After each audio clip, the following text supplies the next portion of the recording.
Okay. Yeah, I ought to know that stuff better, especially the Skinner stuff. Yeah. Did you ever check out that band, Which one? Drive By Truckers? I think so. I sent you a couple of their songs. I think I did. What'd you think? Uh, well, you know why I must. I don't know. It's not etched in my memory. So either I didn't do it or they didn't leave a memory. Okay.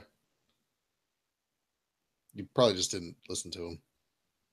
I may not have because you do it when Okay. I'm at work, and when I'm at work, I'm not. I'm busy.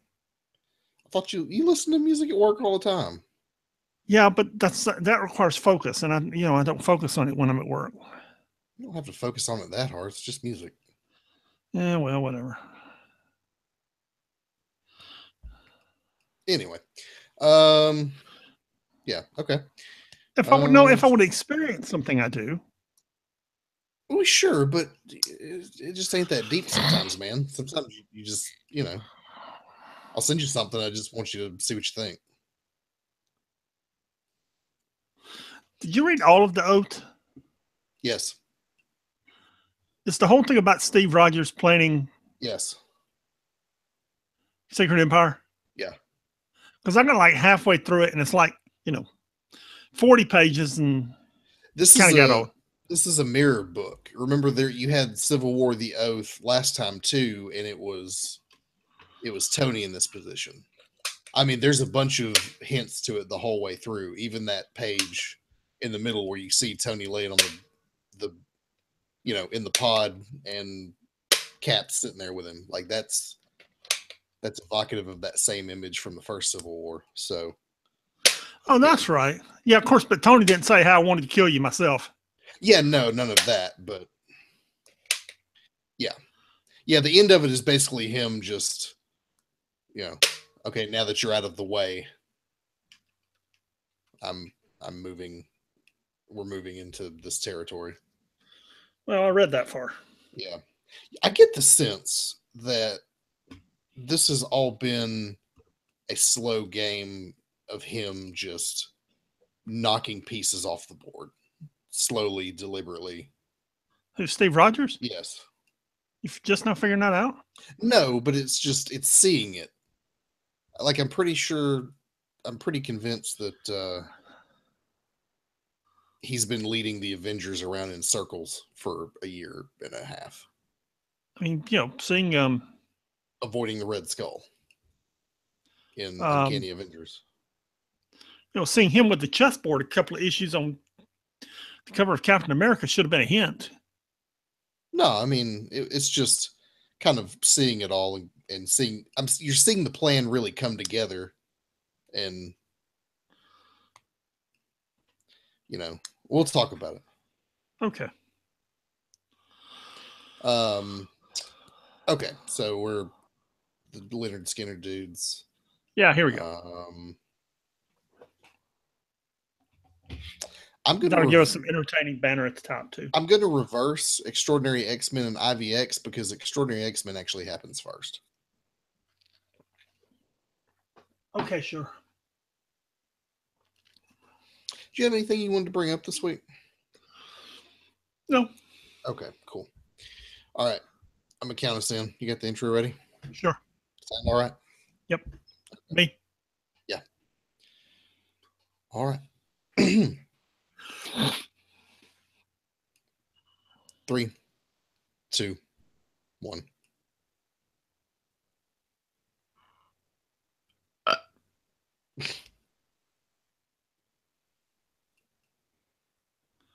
What is up? This is the 6 months behind podcast for the week of 7/31/17. I am Pat.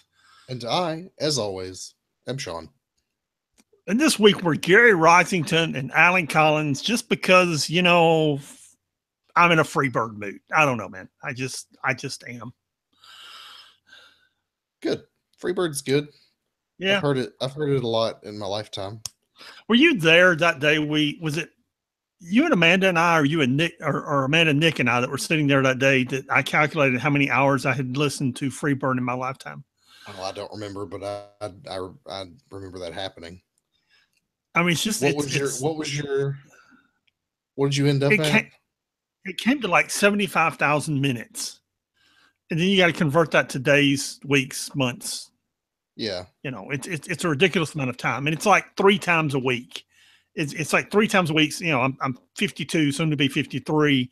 That's 3 times a week since I was, I don't know, 15, I think. Yeah. So, you know, you do the math backwards, and I don't even do it intentionally. It's like, okay, I'll be walking through the shop at work and it's playing, or, you know, I'll have a song list going at work and it just comes on. Or I think that day we were sitting at a restaurant. We were sitting outside Euros there in Birmingham, you know, and it's playing. Yeah, it's just, the song is so ubiquitous, and you came up in a time where it was new and it was becoming the hot thing. You've just experienced it the whole time. Yes. It's one of those, especially here in the South, it's one of those songs you just encounter. You just hear it. You're free bar. It comes on the radio, you know, when you're in the car. It's on in Target for some reason. You know, it's everywhere. It's just everywhere. Somebody's ringtone in a restaurant, you know. Yeah, you're sitting in a steakhouse, you know, you're sitting in Logan's or Texas Roadhouse, and it's playing in the background. It's everywhere. Yeah.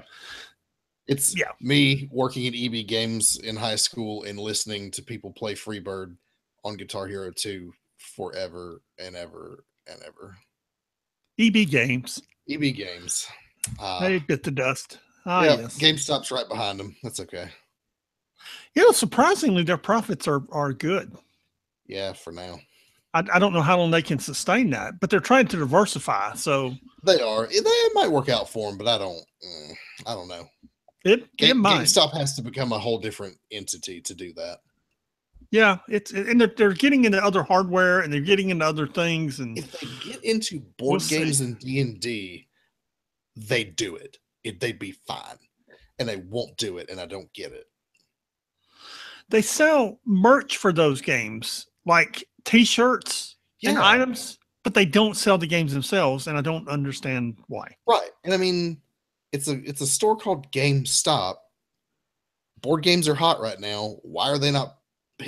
Dude, why are they? Will Wheaton has a YouTube show that gets millions of views. That's him teaching you how to play tabletop games. I know. Come on, dude. Nobody sitting around at GameStop on the board can see that trend and go, that we should do that. Apparently not. Anyway, if you want to email us about your gripes about GameStop, email us at 6monthsbehind@gmail.com. That's the number 6monthsbehind@gmail.com. The website is www.6monthsbehind.com. And you can find us on Twitter at 6monthsbehind. This week, we actually have a Civil War book, an IVX book, a Monster Unleashed book, and 2 Clone Saga books. So, and it's in the Civil War book is leading into the Secret Empire series. So you're going to get spoiled about something.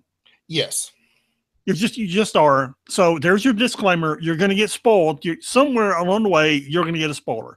If you don't want to know, stop listening. Yeah. Normally we'd say just skip it or whatever. The whole episode's going to be spoiled. Sorry. So if you haven't read it, go read it. Come back to us. Or just continue listening if you just don't care. And by the way, my app stopped working at some point on Friday. Again, yay, Marvel. Again. So if it sounds like I'm kind of faking my way through some of this, or if I say, by the way, Sean, I didn't read problem number 4. I hope you did. That's because you know. Yeah. That now you understand my pain when your app craps out, and dude, my app craps out too. I just I work through it. Yeah. Here's the thing: is I read the worst books in the week first to get them over with. It's one of my lessons in life. Here's a lesson in life for you children: I do the hard things first. Okay, whatever I don't want to do, like if I get up in the morning and I got to take the trash out at some point during the day, I'm going to take the trash out to get it over with. Okay, so when I get the week's books, I look at the first ones that are worst, and I might read those first. Okay, sometimes they're so bad I just put them off because I can only read so many bad books at one time. But I like saved some of the best ones, like Civil War: The Oath and Extraordinary X-Men 18 and Hulk #2 and Prowler #4. Some of the ones I knew would be pretty good that I was really looking forward to because I really wanted to read that Prowler #4. So I saved them for the end, except at the end my app stopped working. Yeah, so you didn't get to read the stuff you really wanted to read. That would be correct, yes. Probably things like Captain America and Black Panther. I read Captain America and Black Panther. Oh, did you? Okay, great. I did. Yeah. You get to skip. I didn't get to read Thunderbolts. I haven't read Thunderbolts. You didn't miss nothing. Oh, okay. Anyway, we'll get to them. But we also want to tell you about our other show, What's Next. I believe we're going to do a show on the Defenders here soon. So it'll be in a quick little lesson on the Defenders, their origin, and what you can read on Unlimited involving the Defenders. If you didn't know. And what you can't read on Unlimited about the Defenders. Yeah, that too, because there's plenty of that. Yeah. If you didn't know, the Defenders is on Netflix on August the 18th. So little prep material 12 days. for that. 12 days. I'm really excited. I am too, actually. I've actually been watching Daredevil again. We're watching Jessica Jones. Are you? Yes.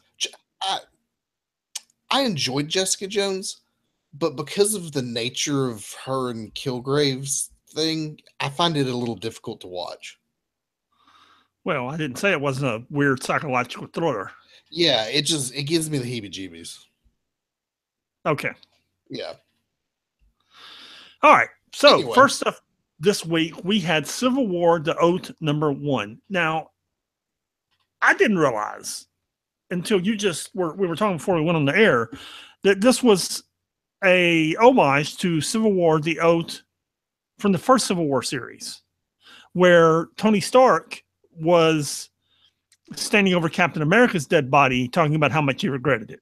Yes. The difference here is Steve Rogers is standing over Tony's dead body, discussing the fact that he wished he got to kill him himself.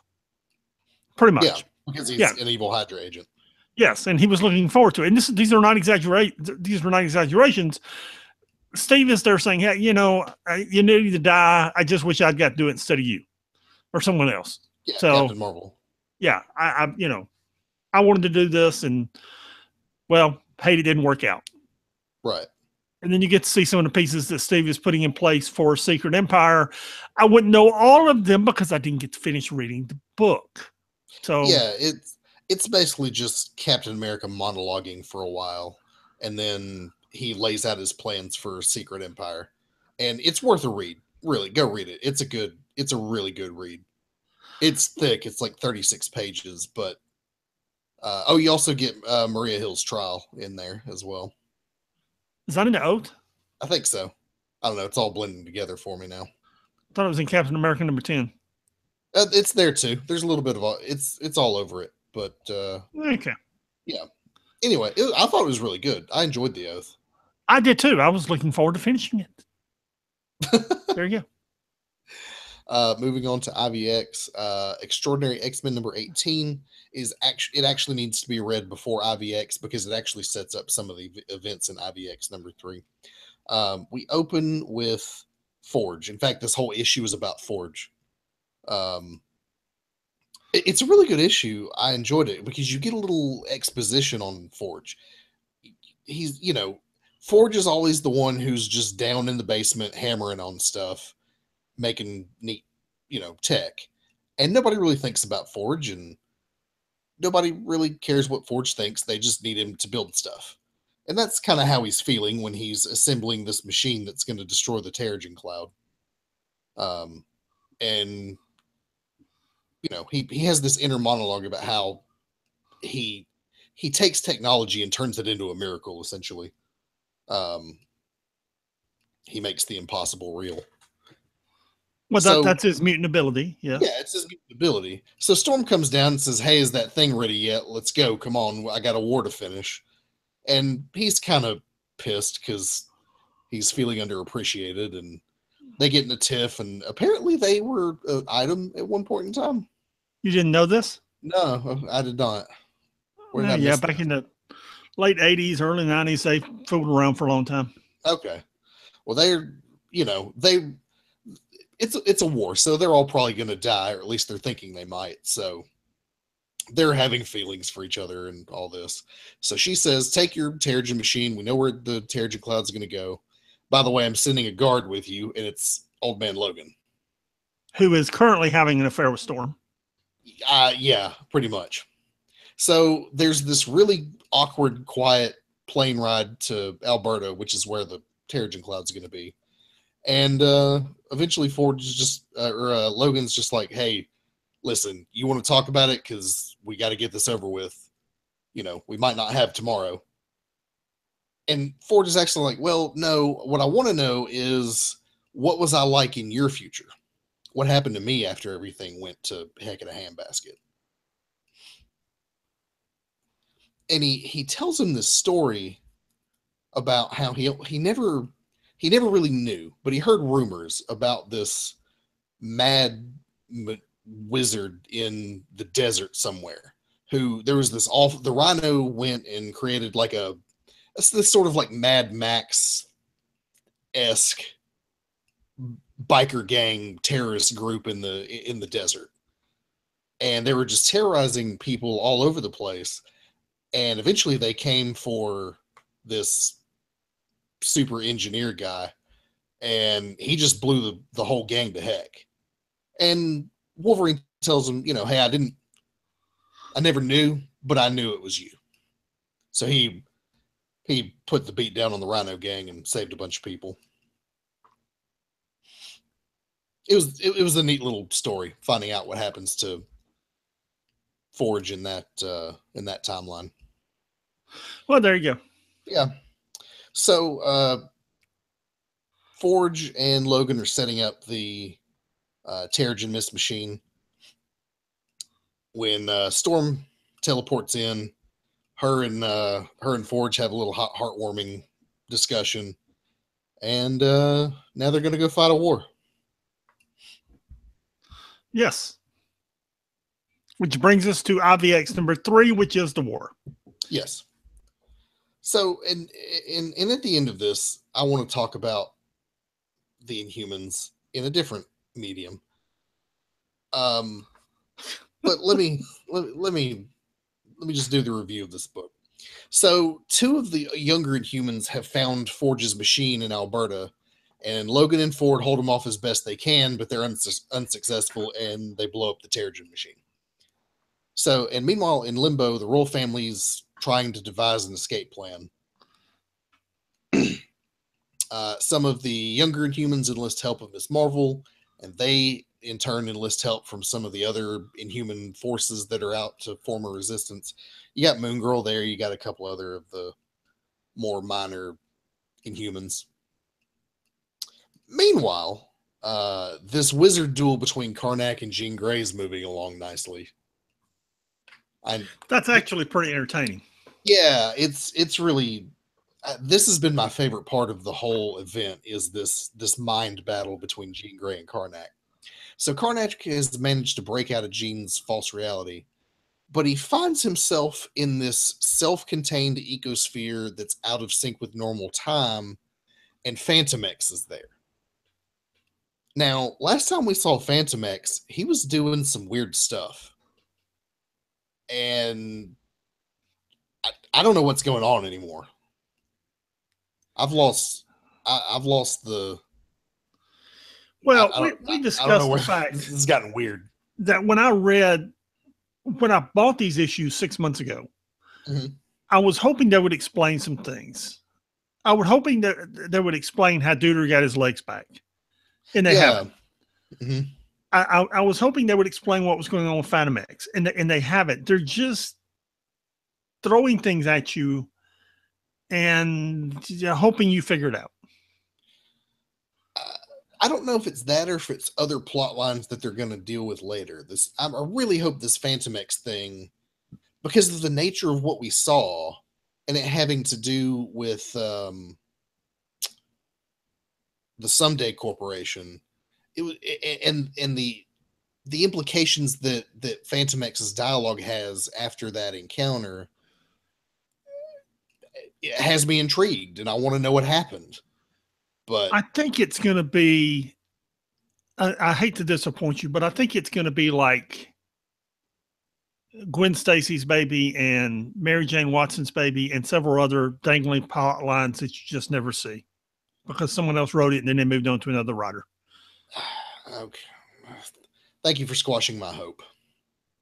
I Nah, you're right. It's realistic. It's going to be some dangling plot line that. I read Astonishing X-Men #1 off the stand a couple of weeks ago, and I'm afraid that's what's going to happen to you. Yeah, we'll see. Anyway, back on Muir Island, Hank McCoy's talking to himself, and they're interrupted by Storm, Emma, and all the others coming back to plan their next move. Now that the Terrigen Mist machine is destroyed, and it gets established that they don't have the time or resources to make another one. What do they do? I don't remember. Well, I forgot you'd read this. I was just thinking, what do you? And the royal family is not going to be in limbo forever. No, they're already plotting their way out. With Gorgon trying to stomp his way out. Yeah, we'll see what happens. With legs that are peeled and no one explained to me how. Yeah, exactly. My thought was maybe it's something in limbo, something to do with limbo. I don't know. No. If you go back to issue #1, he's got the legs before he goes to limbo. Oh, no, you're right. Okay. We'll probably see it in Uncanny Inhumans at some point. So, before we move on, for those of you that are in the know, you know that Marvel's doing an Inhumans television show. And I don't know how anybody felt about it, but my personal feelings was the 2 trailers I saw were lackluster, and then the first review of the episode came out saying it's pretty much the worst thing this director's ever done. Technically, it wasn't supposed to be a review, and they're not supposed to have done a review yet. Well, that's what that's what this one outlet is saying about it, which is the only outlet that is willing to break it's breaking their contract. Yes. Yeah, it's breaking their NDA. Yeah. It's bleeding cool, isn't it? I don't think so. I think it's someone else, and they're choosing their words very carefully because they're not giving a review. They're giving their impressions. Yeah. All that's silly, but suffice it to say, and I'll pass ultimate judgment after seeing it, but it doesn't make me feel hopeful. Especially after seeing the 2 trailers. And what's Marvel doing with that? Why are they? The Inhumans thing has not been working for them in any of their outlets. I disagree. I think it worked well in Agents of S.H.I.E.L.D., and I think they wanted to expand it in their TV lineup, which their TV lineup has been very good across several properties, or several networks, I should say. Fox with Legion, Agents of S.H.I.E.L.D., Netflix stuff. Even Agent Carter, which got canceled, was good. Yeah. It kind of fell victim to a time slot issue. No, actually, the Netflix stuff is good. It came out recently that they wanted. Oh crap! The lady that plays Peggy Carter, whose name I can't remember. They wanted her for another role in another show, so they canceled her show and gave her the role in another one. Yeah, which flopped after about 3 episodes. Yeah. Hayley Atwell. So I mean, it's they thought they were going to take what they were doing in S.H.I.E.L.D. and spin it off into the Inhumans, and it would be successful. The problem is those Inhumans takes somebody with the right vision and a lot of high-end CGI work to get it right. And I'm not sure they had the budget or the time for that. Right. Yeah. And I'd even argue that in the comic books, the Inhumans are not. I don't really care for any of those Inhuman books that are out right now.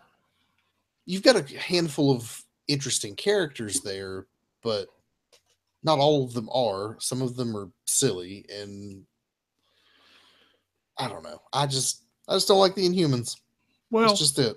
Jonathan Hickman came out this week and said what we have expected. And I actually went back and looked. And the sales of those Fantastic Four books, when they were canceled, weren't that bad. They really weren't. Yeah, they were middling at best. They weren't middling. They were dude. They were about the same as most Avengers books. Most of dude. I mean, it's they were a 50 to 75 selling book. Out of the top 100, they were between 50 and 100 every month, and they were putting out 2 different Fantastic Four books a month. Yeah. And Hickman finally went on record this week as saying they made the decision to cancel the Fantastic Four a year before they did, with having nothing to do with sales numbers. Right. It was all about it's the Fox properties. It's the Fox properties. And with the Inhuman and the X-Men here, you basically have the same thing. You've got the Inhumans being pushed forward and the X-Men being, shoved into a back corner. Yeah, and it's been that way for a little while now. It's just, I don't know. I just don't care for the Inhumans. And I understand why you would go to the Inhumans because Marvel can't use the mutants or the X-Men. So Inhumans works in a way. But it feels like they've done a whole lot to change the Inhumans so they can work that way. Yeah. And I don't know that it's really worked. Fox isn't giving them up. And the X-Men sell too much to completely be canceled, so they're pushing the Inhumans. Yeah. Plus, they've had some successes on the X-Men front lately. What with Logan and Legion, and they got this new Gifted show that looks interesting.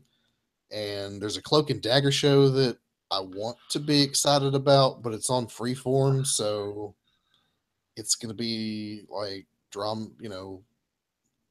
teen drama stuff. Right. Yeah. Like, well, it doesn't stop any of the CW stuff from working. Yeah, that's true too. Anyway, then we've got Monsters Unleashed Avengers 1.1. This week on Avengers Fight Stuff, the Magi are returning to power, so Spider-Man recruits the Avengers to knock them back down. Lord. They run across the Controller, whoever that is, and defeat their foes handedly. Then the monster invasion happens, and we see them fight the same fight that we saw in Unleashed #1 last week. That's what happened in Avengers 1.1. The Controller is actually a pretty cool villain. Is he? I'm not really familiar with him. And he's an old Iron Man villain. And this book actually had some humorous lines in it. It was all right. There was some funny stuff, but it was a lot of Avengers punching things. It was better than Spider-Man Deadpool 1.1, which was also the Monsters Unleashed tie-in. Which was the Monsters Unleashed tie-in, and it was pretty bad. You got this group of girls who are doing some kind of demonic worship at this all-girls school, and somehow they summon Deadpool and Spider-Man there right about the moment the monsters attack, and the monster eats Deadpool, and it's just bad, man. They defeat the monsters and save the girls, and I guess if you're into monsters and you're into the Leviathan, is that what they're called? I don't know. I didn't read this. Leviathan is what the monsters are called. Leviathans? Yeah. Whatever. Okay. Leviathan. Okay, whatever they're called. I really don't care. I really struggle to pronounce words correctly that I care about, and I don't care about that word. If you're into this whole Monsters Unleashed things, God bless you. We're not. Yeah. I mean, it's probably not going to be the worst thing in the world, but it's real bubblegum poppy, not a lot of substance. And I like my thick plot lines. So that's just me. Clone Saga. Yeah. Or that Kang thing that they were doing or are still kind of doing. And Civil War 2 to an extent, Secret Empire, Yeah. So how did Prowler get out of his mess. No idea. Didn't read it. So neither one of us got to read Prowler. Nope. Sorry, folks. Okay. Sorry. You're not getting a Prowler review. The app let me down. It was my assignment. The app completely let me down. I apologize. Yeah, when you said something about the top of the show, I was like, oh, well, I didn't read it either.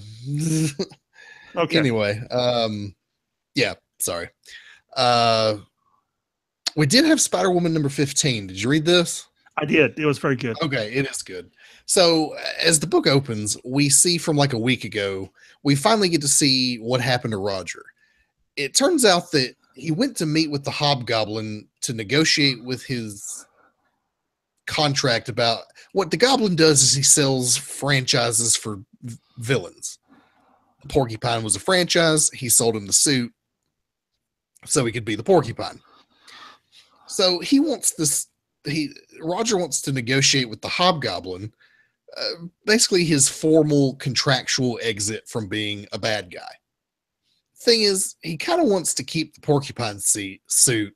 So you see, Mr. Goblin, I sure would like to be a good guy now and beat up your clients and friends, but I hope you let me keep this suit, okay? Thanks, man. Cool. See you later. Idiot. Yeah. Yeah. So he gets himself blown up by the Goblin, but he was wearing this alien chest plate that saves his life somehow, and he survives. And he's been laying low and following Jessica Drew around, being her like sidekick in the shadows. He just kind of like jumps in, and he's in like a hoodie and just punches stuff.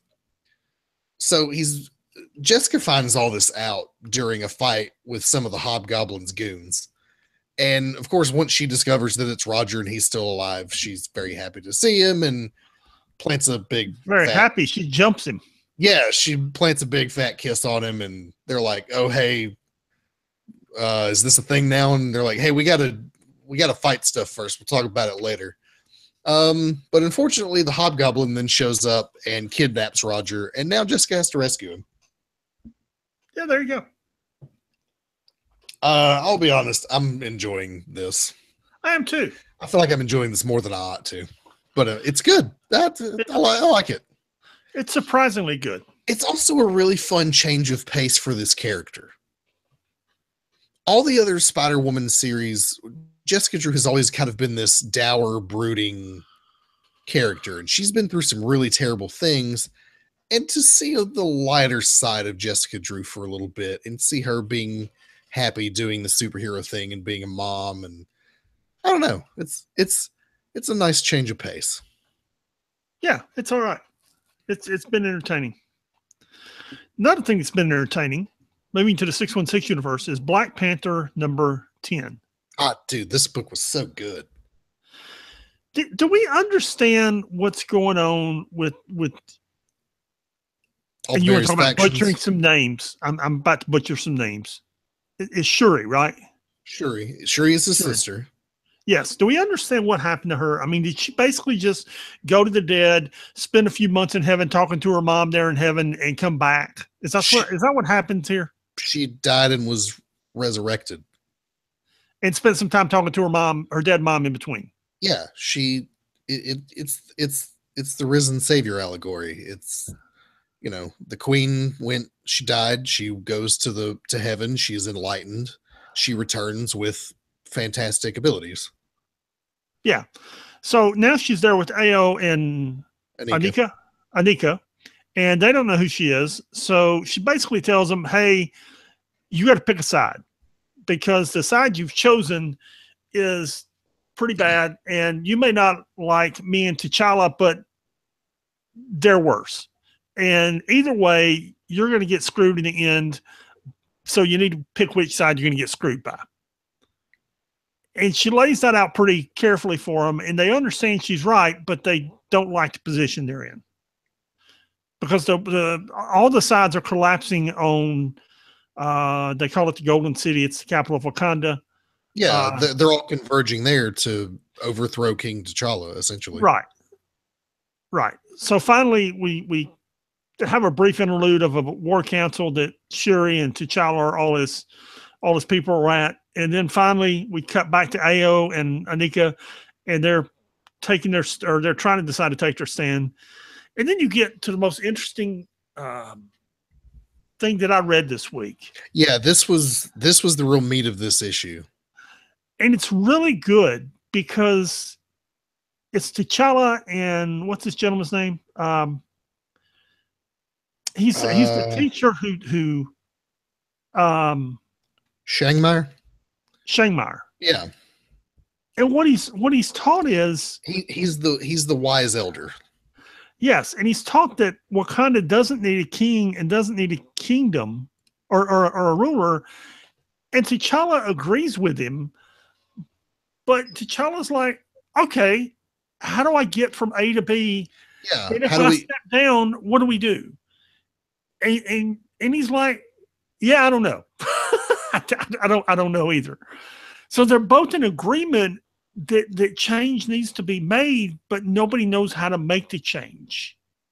Right. And here's what was interesting. He points him to a book that I didn't take notes on, and so I didn't American Slavery and American Freedom. It's a book by Edmund S. Morgan, and it's an actual book. It's a real book. In fact, I was motivated to look it up and actually started reading it while I was at work earlier.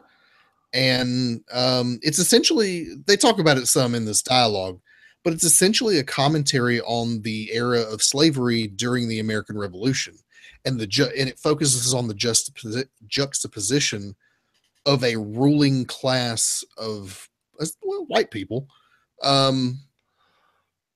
fighting for their freedom while at the same time maintaining slaves in their everyday lives, and what that does to a psyche, what that does in terms of a generation, what that does to society, and its impact now. And it might be worth a read. I don't know. I'm gonna see what it's about. But they discuss some of these deep ideas in this dialogue here. Yeah, it's a very good read. It's very good. Yeah, it deserves to be read. At the end, T'Challa's got everybody saddled up, and they're headed for the fight at the end. Yeah. And when I say at the end there, I mean it's the next issue is the conclusion of the story arc, and it will be the final battle. Yeah. Ta-Nehisi Coates is still writing this after this, isn't he? Yes. Okay, good. I'm almost certain of that. I want more of this. Yeah. Give me more of this. Because this is, I mean, from issue 1, this thing has just been stellar. And it shows what you can do when a talented, accomplished writer plays with these kind of characters. The quality of the writing and what you can do with characters like this is impressive. It is, yes. I really want to see this kind of stuff happening in the Black Panther movie coming out in February. Believe it's going to. Yeah, I think so. I know these characters are in there, so. Yeah. I'll be honest with you. Of all the Marvel movies that are upcoming right now, that's the one I'm looking most forward to. Just from watching that teaser trailer. Dude, come on, man. Avengers 3's coming out. Infinity War?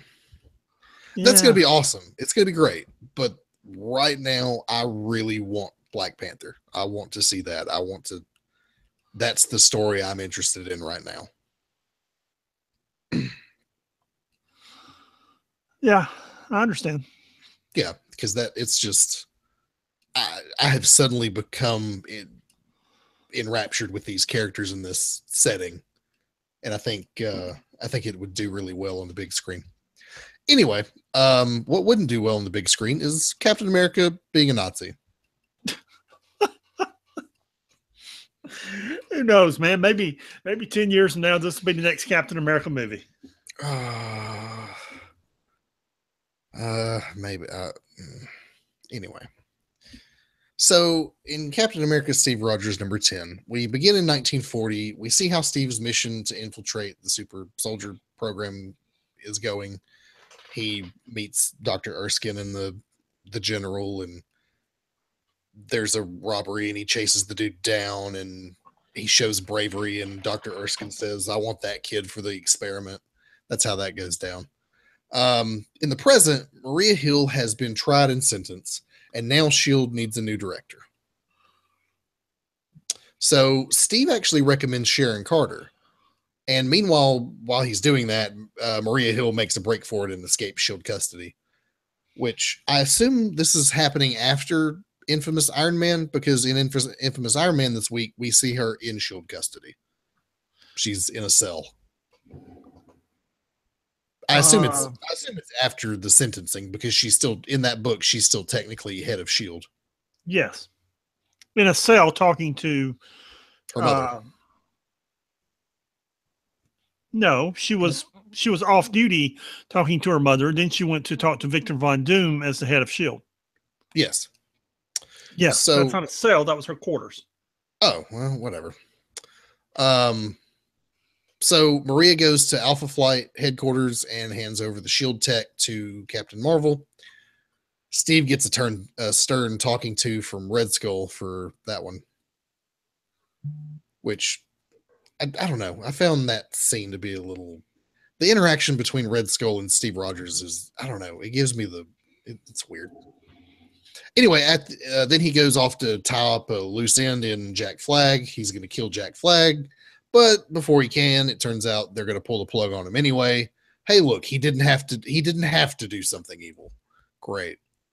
Because that's what you want in Captain America. The symbol of your country is, not doing evil things when he doesn't have to.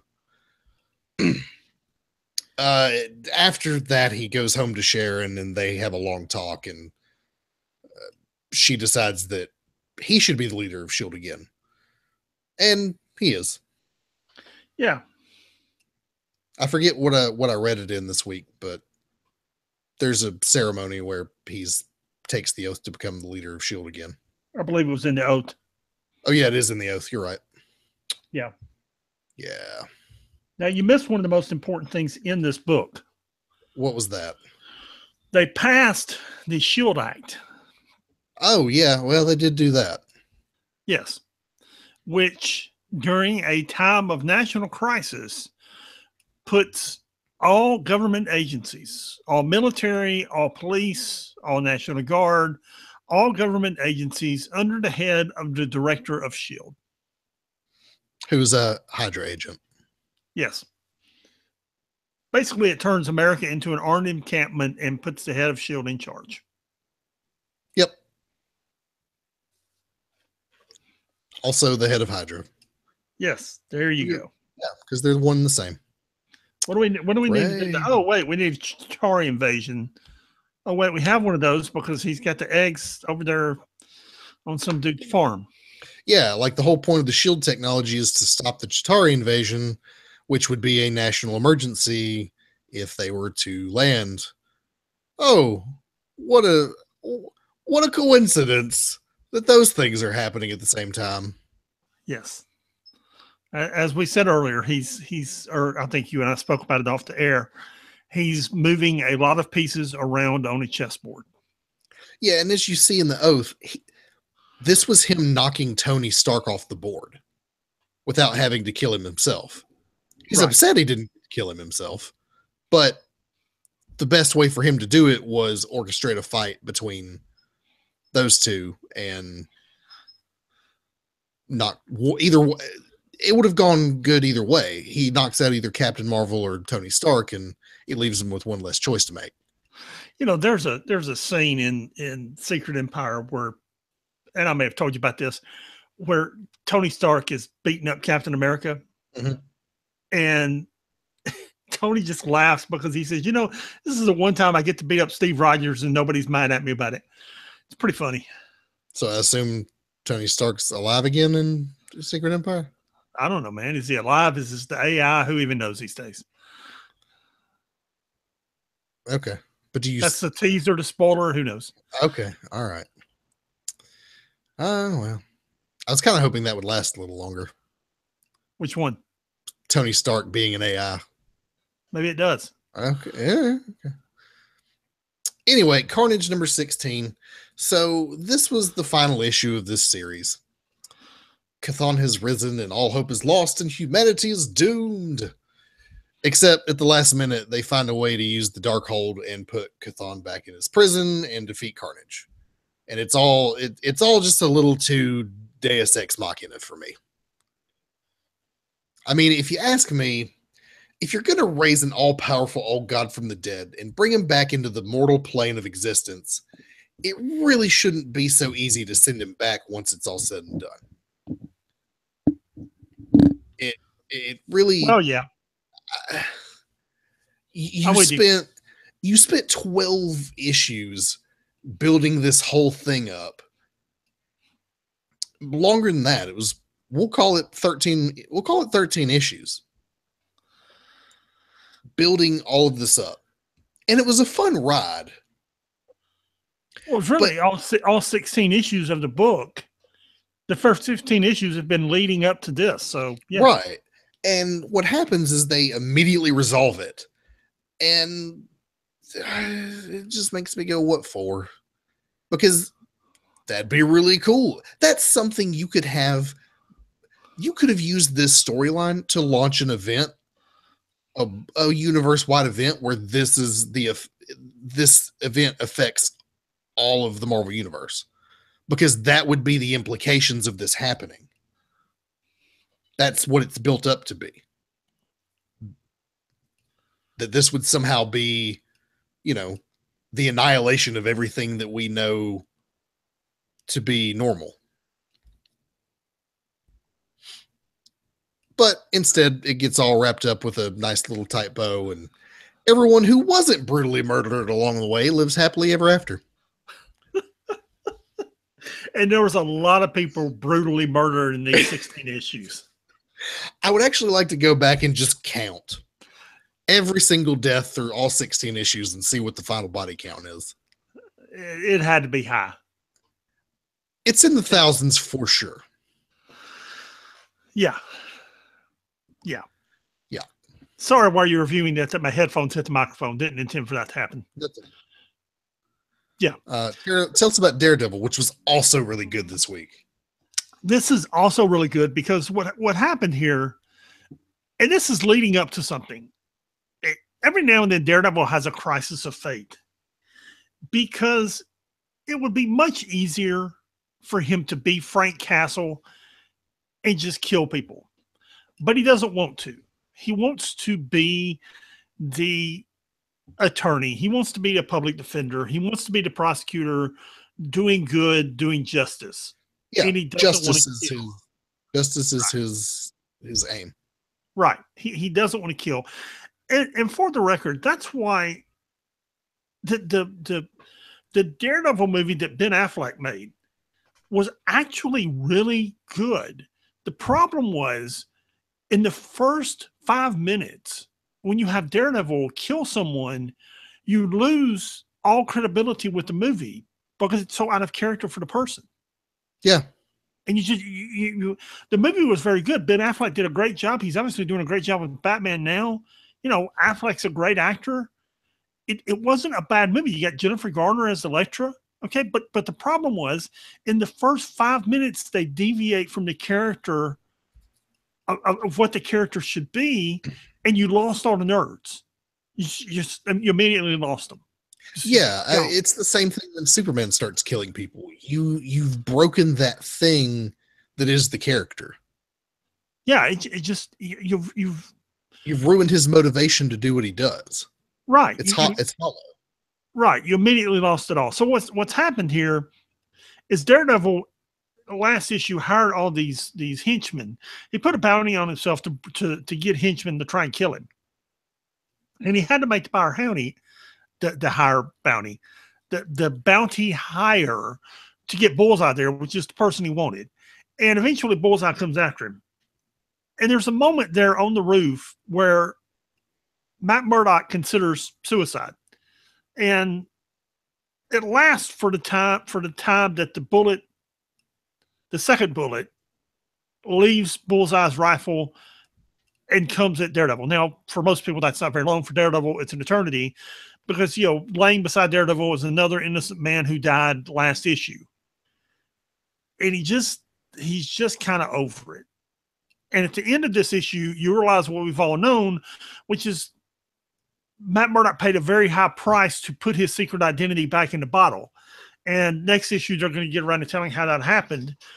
But he had a purpose in bringing Bullseye here, which is Bullseye has a serum that will give someone the same has. Now, the only thing I don't like about this issue is on page 16, Daredevil dispenses with Bullseye in one page. But, if you're using the panel view, it's probably about 7 or 8 panels. But he puts Bullseye away very quickly. And I think that's kind of cheap. I just... Yeah, maybe, because it's Bullseye. There have been great fights between Daredevil and Bullseye that have spawned years, chronological years, that have gone on for 24 issues. Yeah. And, you have a Bullseye Daredevil fight last a page here. I kind of... Yeah, but I feel like it was in service to the larger narrative, which was essentially Matt questioning his faith and questioning everything he believes. It was. And trying to figure out why he does this. And he does all this in the time that it takes for Bullseye to shoot a bullet at him and decide whether or not he's going to dodge out of the way or just let it have him. So he gets the serum. The problem is that who he got the serum was Blind Spot. And Blind Spot's mother has taken him away and hid him from... She didn't know she was hiding him from Matt Murdock. She hid him from Daredevil. Yeah. So Daredevil couldn't do any more harm to him. So then Matt goes back to the priest that he's been having this conversation with for the last 2 days, or 2 issues, I should say, but probably a couple of days, which has really been quite interesting. And I kind of like this priest that they've woven in. Who is this? Do you know? Is he a previous character? New character. Are you sure? Because they make a reference to Daredevil Volume 3, issues 23 through something. I think that's where Karen Page died. Oh, is it? Okay. That's just talking about when he went to church before. Yeah. Okay. I would have to go back and look at the reference, but because I thought maybe we were seeing a conversation with that same priest happening at that time when she dies, and then he goes to confess at the end of the issue, and it's that same priest, and that's why he says it's been a long time since my last confession. No. I mean, that was his last confession, was when he was in church with during the Karen Page death and fiasco. Okay. I'm trying to find that note now. Anyway, next issue, we're going to get into how he undid his, put the genie back in the bottle. And I'm really interested in seeing that. I am too. Yeah. Because we never find out how everybody but Foggy forgets that he's Daredevil. Yes. Everybody. Yeah. And it cost him everything. Yeah. It was one of these brand new day kind of deals. Right. Or something of a similar. Yeah, it had to be, because nature. he made a deal somewhere with somebody. Yeah. Yeah. So anyway, it was a very good issue. Just a 2-story arc, but it was a very good 2-story arc. Yeah, I would say this issue is one of the best single issues of Daredevil done in a long time. Yeah. Which brings us to Deadpool number 25. And is it a Monsters Unleashed tie-in? No. This is Deadpool 2099. Oh. Which you'd rather have the Monsters Unleashed Deadpool? I don't know what I'd rather have. What I'd rather have is a Deadpool 2099 miniseries, if that's what they want to do, instead of giving me a Deadpool 2099 every 3 or 4 months and saying, okay, wait, this is Deadpool 2099. Let me figure out what's happening here because I haven't read a Deadpool 2099 in 3 or 4 months. And then you got to figure out what it's about. And it's not bad. I mean, they finally resolved the storyline with his insane daughter and his ex-wives, and Iron Fist is there. Lots of fights. It's not bad. It's just convoluted because you get 3 or 4 or 5 or 6 issues of the regular Daredevil, or excuse me, Deadpool. Then you get Deadpool 2099. Then you go back to the regular arc for 3 or 4 or 5 or 6 issues. Then you get Deadpool 2099, and it's a continual story. It's not like it's a one-off. Okay, it's an ongoing story, and it's just hard to read. Yeah, it's a weird format. It's an extremely weird format. And I understand they're doing it so that they can ship the book on time and writers don't get behind. And it's a B story. I get it. But you're launching every other title for Deadpool. Why not this one? I don't know. I don't know. It sounds like it was on par with Doctor Strange number 16. How was Doctor Strange number 16? I expect a little humor and goofiness in a Doctor Strange book, but it's getting a little out of hand.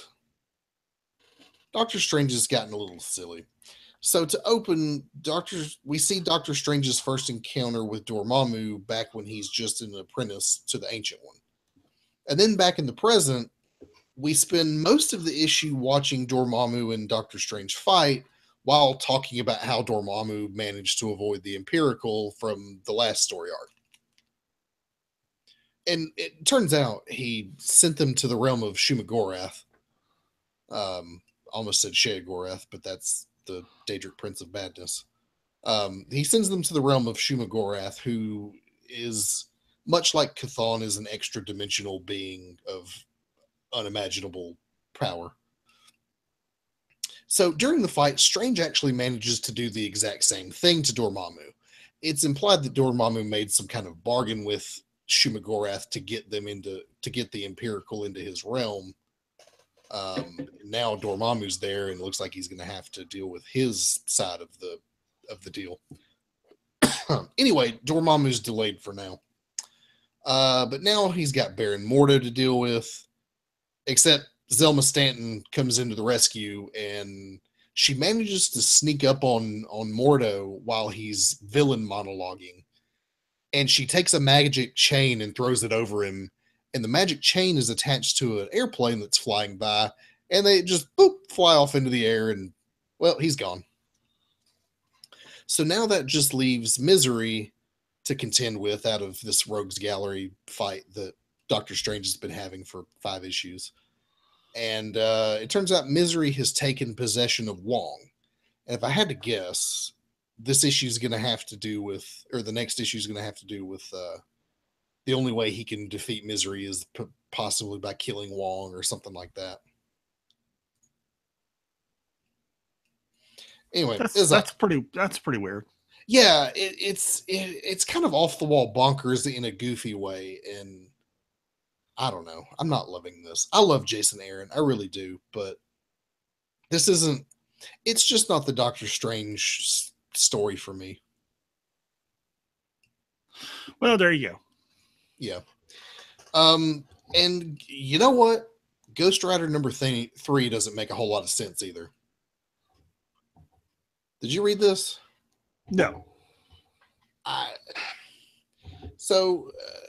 Ghost Rider and Hulk are fighting for a while, and then they decide to talk for a while, and cooler heads prevail, literally. And then they decide to, maybe they should, maybe if they just talk it out, they can work a deal out. And I don't remember what they were fighting about in the first place. And there's that purple monster running around, and that seems to be more important. Meanwhile, Wolverine's made nice with the gangsters that we totally forgot about, and they're having a snack. So, no, literally, they're like sitting there eating burritos or whatever, waiting on the Hulk and Ghost Rider to stop fighting. So then they go off to beat up the purple people eater monster. And J. Jonah Jameson's there for some reason. And Silk shows up. And I guess Ghost Rider's one of the champions now because he's hanging out with Hulk and Silk. I think that's where this was going. The Ghost Rider's on the cover, and that's the name of the book, but this feels like a Hulk and Wolverine and Silk book. Is it any good? No, not, no, not really. I mean, it's fine. The plot didn't make any sense, and I don't know what they're doing here. And Ghost Rider's cool. I like Robbie Reyes as Ghost Rider, but if you're going to have a solo book called Ghost Rider, it should be about Ghost Rider, and it's kind of not. He's in it, but it's not really about him. Yeah, there you go. Yeah. Yeah. Hulk number 2. Now this I didn't get a chance to read, so how was it? It's okay.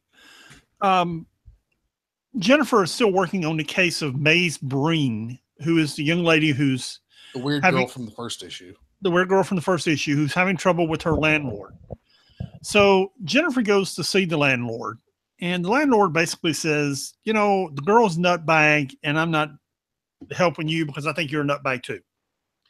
And during that exchange, Jennifer just begins having a bad day. Okay, hang on. You're going to need to edit. Matter of fact, we just take the Hulk from the top. How about that? You there? I can edit this. It's fine. Okay. Hang on. I had that sneeze coming, and I thought I had drank some tea, and it was over.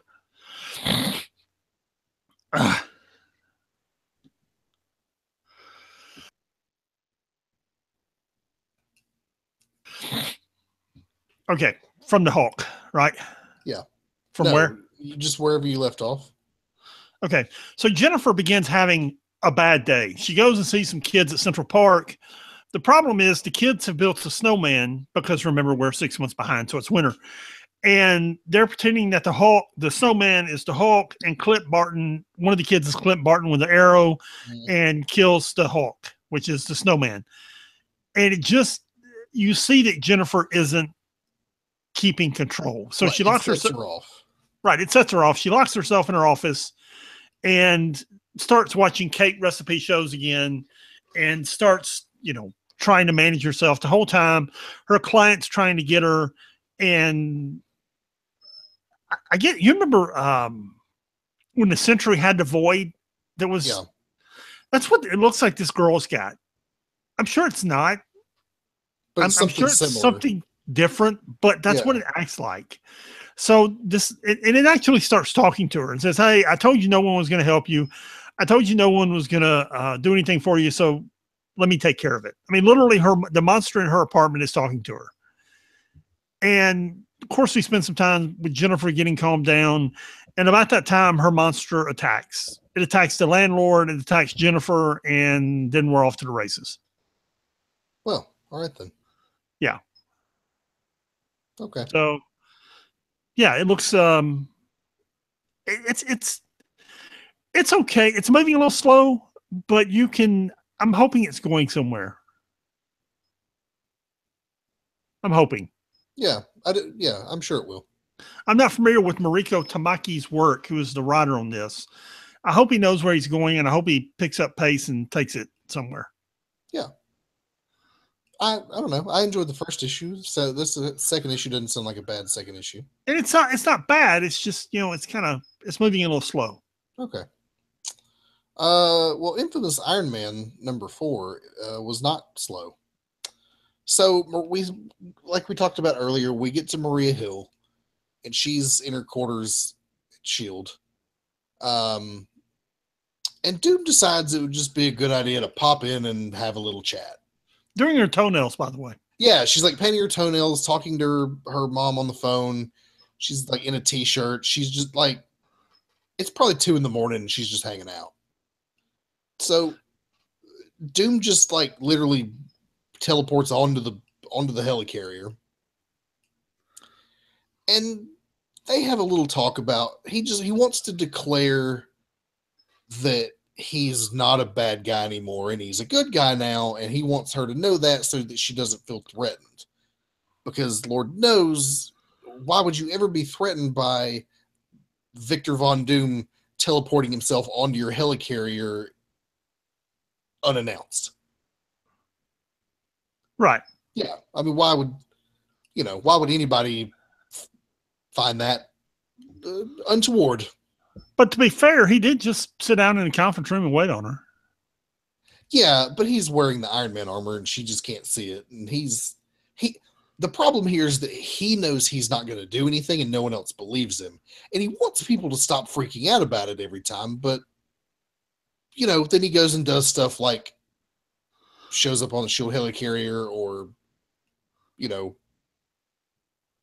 shows up at this lady's lab and she just didn't want anything to do with him. And actually, a lot of this has to do with him making an entrance. Maybe he should just stop teleporting places. Yeah, maybe so. So anyway, he conveys to Maria Hill that he's a good guy now.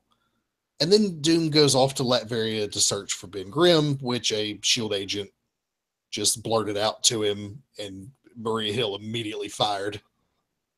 And what he finds is his country is in dire straits.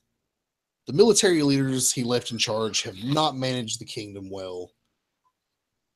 The schools are shut down. Kids are carrying guns in the street. It's not good. And Doom is not happy.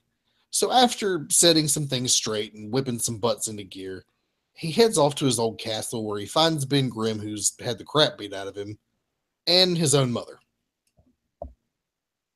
And that's where the issue ends. Yeah. What happened to Ben Grimm, by the way? I guess he got in a fight with Mama Doom. And apparently lost. Rather bad. Yeah. I mean, there's pieces of his rock body laying on the ground. Right. So, yeah. That should be an interesting next issue. Yeah. I've enjoyed this book so far, though. This is very good. This is a very good book. It's not just well written, and it is. And it's Brian Michael Bendis doing some really good work. It's just compelling to see this character in this position after all this time, and the legacy that is Victor Von Doom suddenly striving his best to be virtuous. Right.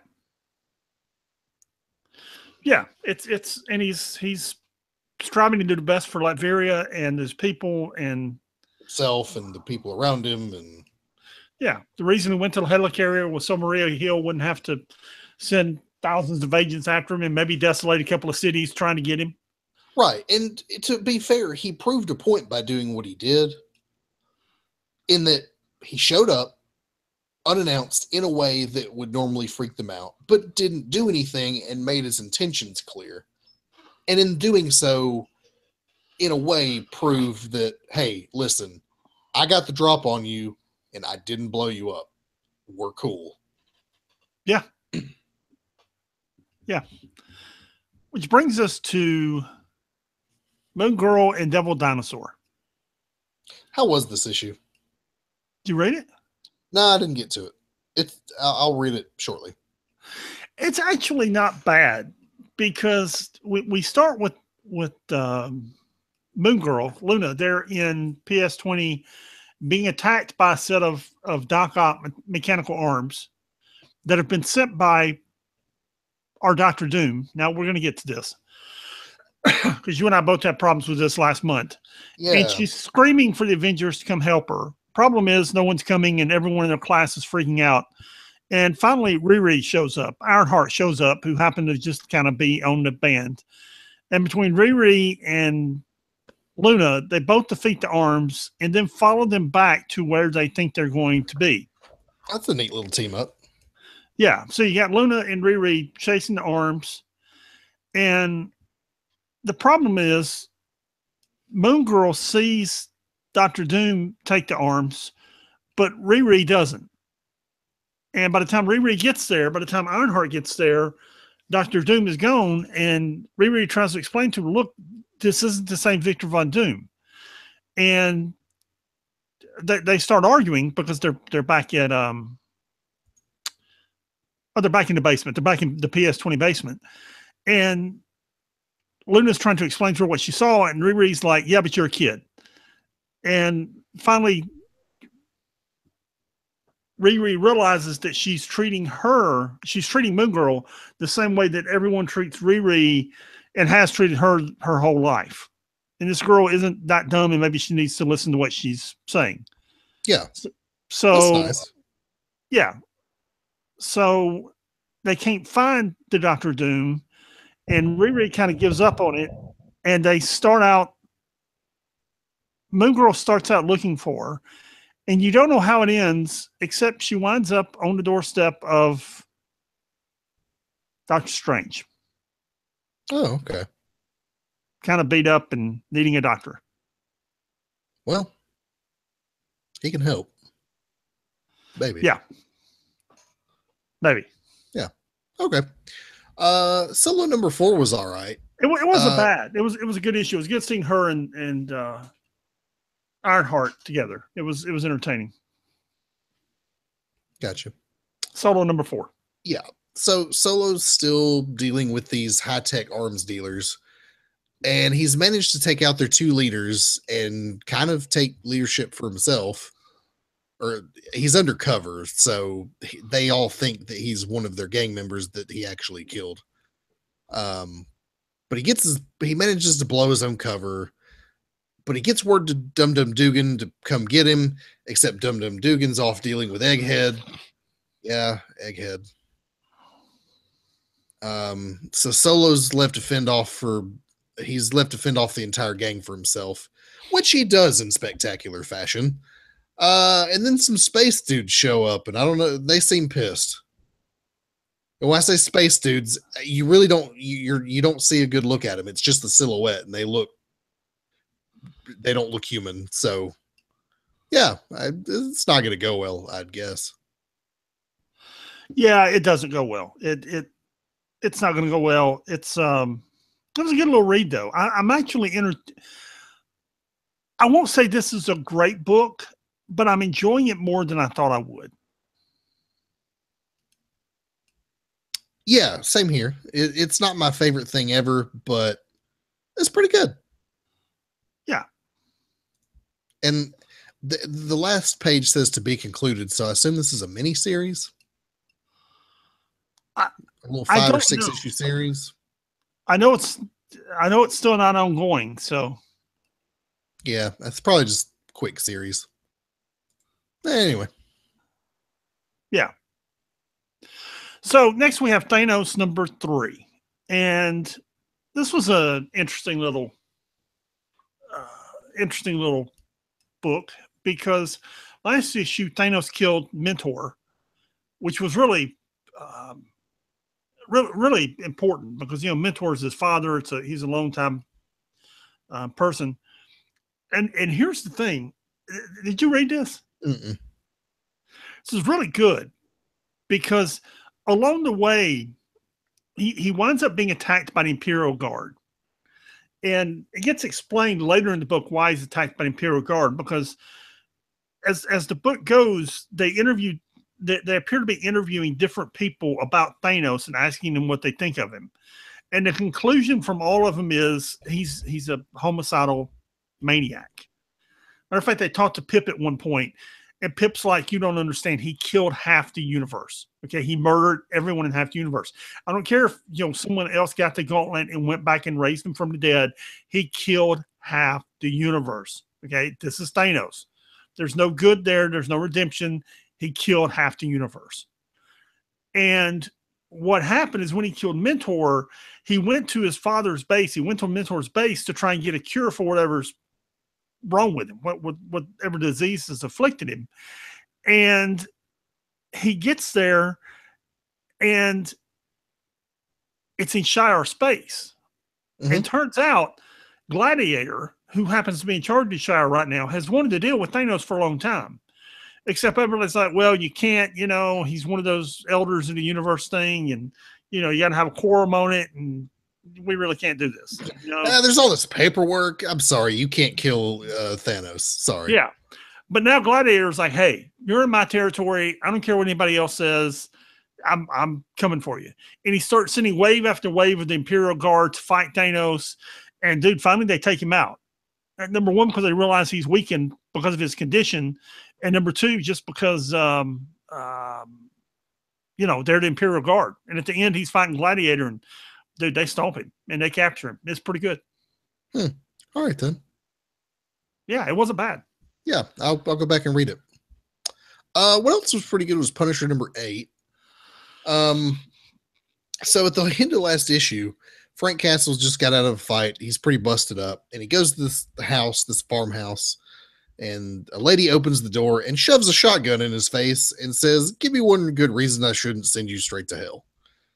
And he looks this crazy old lady in their eye and says, "No offense, ma'am, but I've been to hell, and it's nothing I couldn't handle." And she immediately recognizes him as former military, then starts talking about her dead husband, who was also in the military, and invites him inside and cleans up his wounds and pulls the bullets out of his back and feeds him and gives him a place to sleep for the night. Because, I don't know, he reminds her of her husband. Yes. The next day, it's in exchange for, hey, you can sleep here tonight and I'll patch you up if you help me with some stuff around the house tomorrow. So the next day, he's chopping some wood and he finds an old motorcycle in a barn, and she says, if you can fix it up, it's yours. So he gets it running. And in the meantime of all this, the drug gang that he's been dealing with has caught up with him, and they found him on this farm. And they plan to attack him, but they end up attacking him, or they end up attacking, the Punisher ends up attacking them first. And he's driving the motorcycle. He's got the old lady in the sidecar, and they're just fighting off these drug dealers, and she stabs one of them in the neck. And later on, after the fight's over, he ties one of the guys to a tree, cuts his guts open, and leaves him to the bears. This book is not for kids. I read it. It was actually pretty. It's really good because the little story with the old lady is nice. Gosh, no. I mean, the last couple panels are a man being eaten alive by a bear and Frank Castle smiling about it. Yeah. How you didn't seem very pleased with Thunderbolts number 9 earlier in the show. How bad was that? I'll just go ahead and tell you about it. So after their last mission, which is breaking into that SHIELD prison, Songbirds join the team now. Bucky gets a metal arm upgrade, and the Thunderbolts get the details on their next mission. They suit up and head out. They suit up like, Saturday morning cartoon style. There's like a montage of them like putting on their, one guy's putting on a glove and somebody else is putting on some boots, and this guy's putting armor on, and all this. And why does the Batman suit have rubber nipples on it? And it's that whole sequence. So they go to this location. It's a random location with random aliens where they think that there's hostile activity because aliens. And they beat up those aliens, and then they go back to their base, and Songbird and Mach 10 kind of they flirt a little bit, and the end. Well, there you go. Yeah, that's Thunderbolts number 9. Okay. I flip-flopped you there because I wanted to talk about the Hulk for a few minutes. And yes, I know we're probably at like the 120 mark.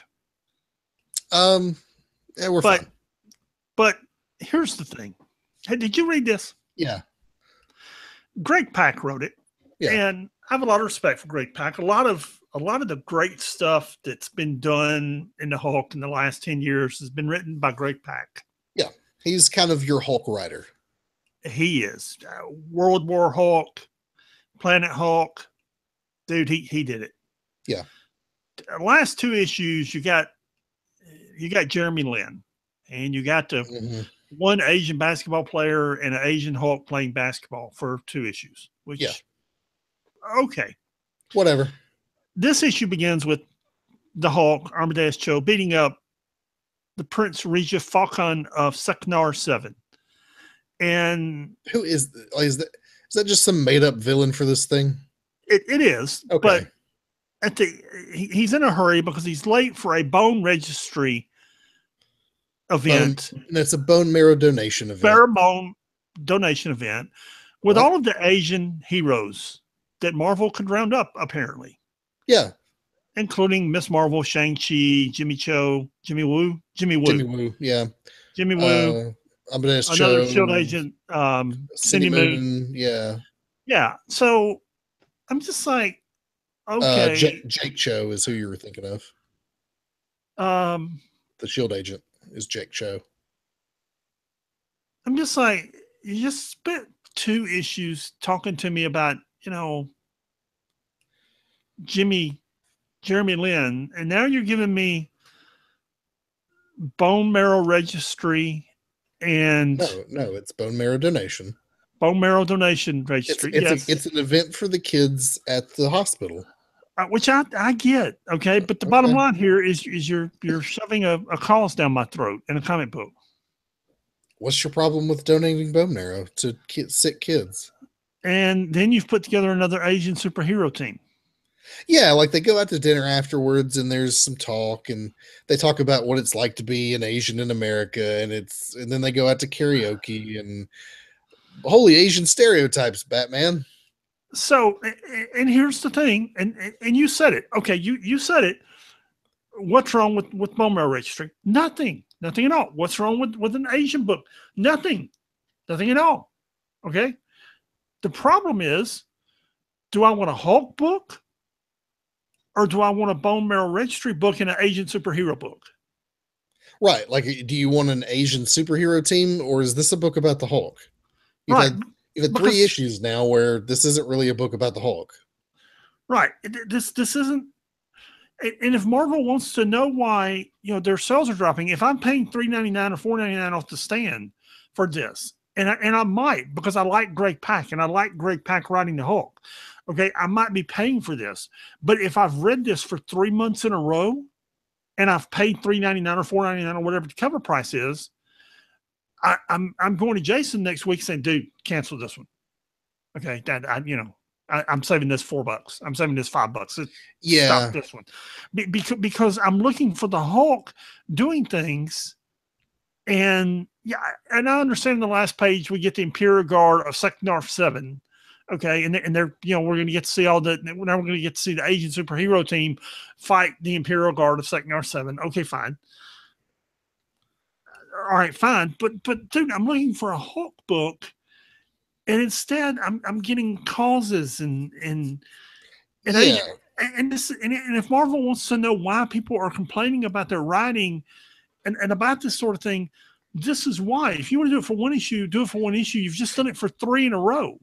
Right. Like I hear your criticism. I actually enjoyed this book more than I thought I would. Because I liked seeing all those characters interact and talk about their culture like that. Right. It was fun. It was fun character development for all those characters. However, it's like the wrestling issue of that Captain America book. It's like this Ghost Rider book where it's not really about Ghost Rider. You need to be telling Hulk stories, and this is not a Hulk story. If you want to do this as a one-off issue or 2 issues, that's fine, but don't do it on a back-to-back 2-parter about playing basketball with Jeremy Lin. Right, and that's my complaint. It's not. The story was actually good. I'm with you. I enjoyed the story, but if I'm paying money, this is not what I'm paying for. Yeah, and I tell you what, if we get something similar to this in the next issue, or even the issue after that, you really have to start asking, okay, what is the direction of this book? Why are you printing this book every month? I agree. Every 2 weeks. So anyway, that wasn't really a rant. That was just my commentary for the week. Yeah, and I had a similar issue with it. Overall, I felt that the story itself it came out on top for me as opposed to this isn't really a Hulk book kind of thing. But No, your complaint is valid. I mean, it's good. It's just not what you're looking for in this Hulk book. Yeah, exactly. Right. Anyway, How about Star Wars number 27? So, as we saw in the last issue, Yoda had made it to this planet that seems to only be inhabited by children. And he's trying to figure out why there are only children on this planet.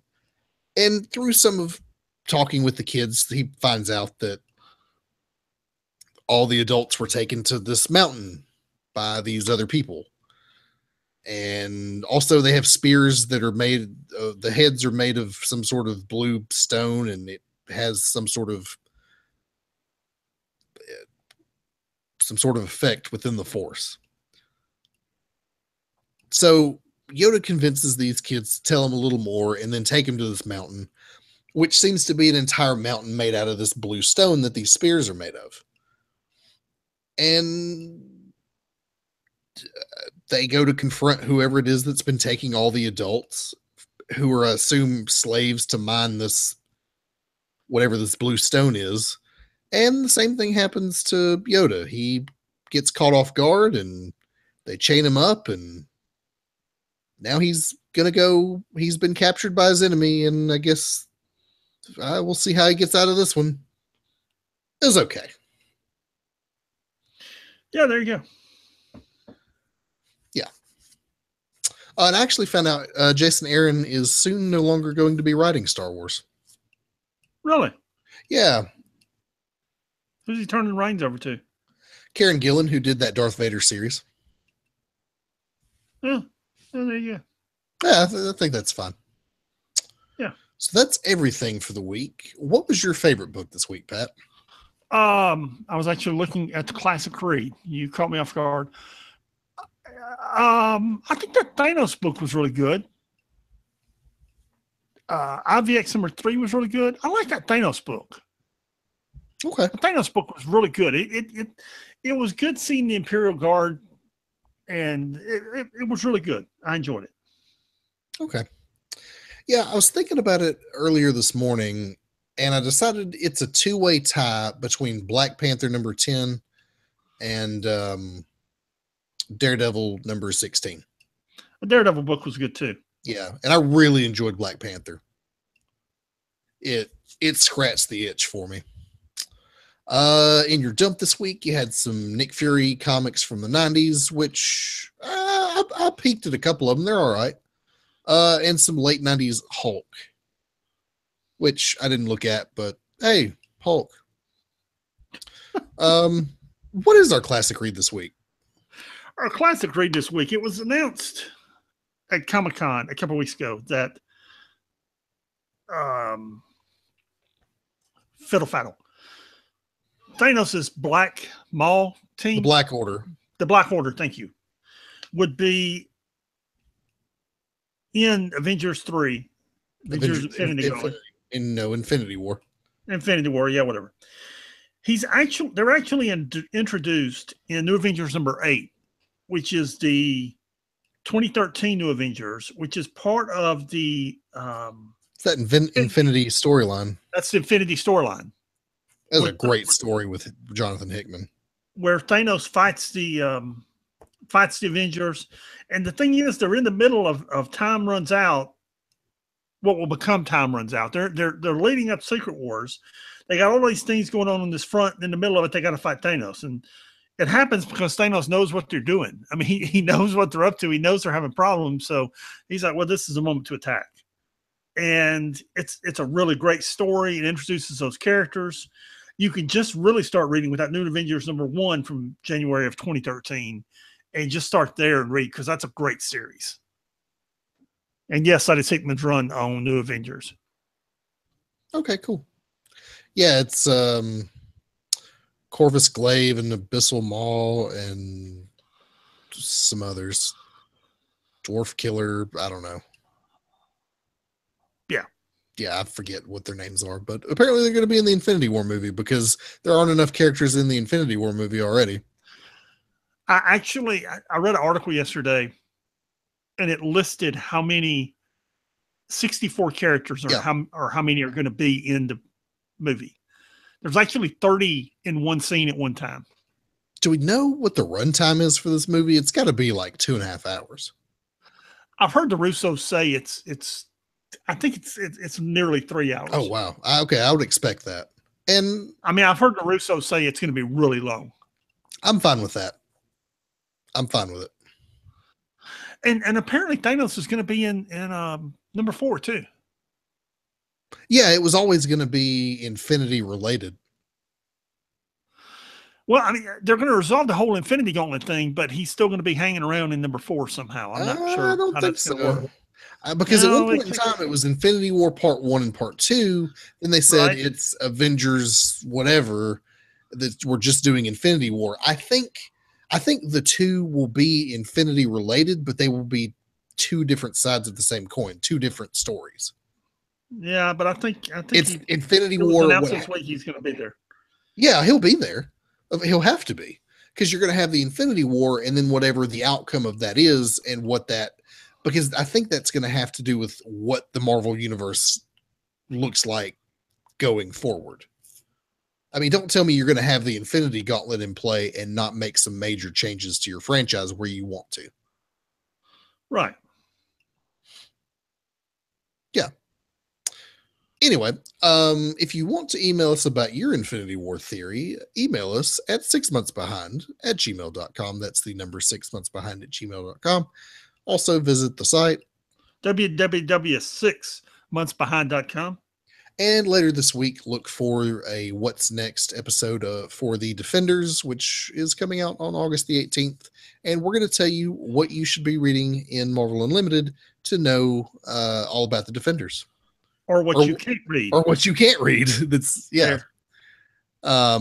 Before we go, as always, Pat, do you have wisdom for our true believers?